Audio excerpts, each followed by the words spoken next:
Tonight, the knives are out. Knife crime worries people. It worries people understandably. There's no excuse in the world for wandering around with a knife in your pocket. And the leader of the opposition wasted no time jumping on the law and order bandwagon. We have towards 300 homicides a year in Australia, and almost 50% of these homicides involve knife crime. It's important that we crack down on knife crime because knives are helping to make our streets far less safe.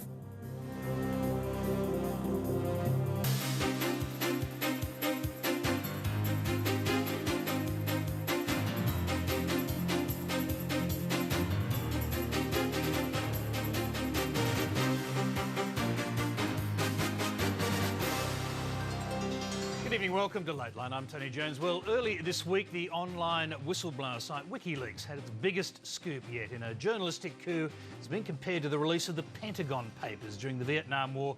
WikiLeaks posted on the internet tens of thousands of classified US military files about the war in Afghanistan. Well, tonight we'll speak to Julian Assange, the Australian founder of WikiLeaks, who alleges the documents show cover-ups of civilian killings that may well amount to war crimes, including one by a US Special Forces assassination team.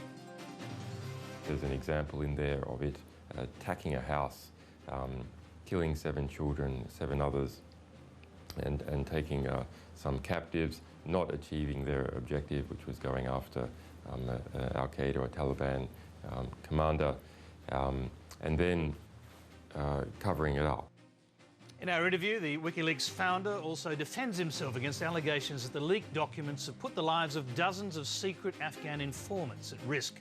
That's coming up. First, our other headlines. An age-old problem. The aged care industry says the sector needs to double in size by 2030 to cope with an influx of ageing baby boomers. A plea for freedom. An Indonesian court recommends the slashing of Schapelle Corby's sentence. And compensation for the horrific death of an Aboriginal elder, $3 million awarded to the family of a man who died after suffering heat exhaustion in a police van.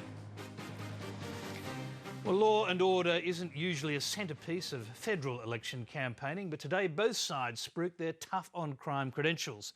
Julia Gillard and Tony Abbott made tit-for-tat announcements about how they plan to crack down on crime, especially when it involves knives. The Prime Minister's extended the tough talk to her own party. She's threatened to sack any minister who breaches the confidentiality of the Cabinet room.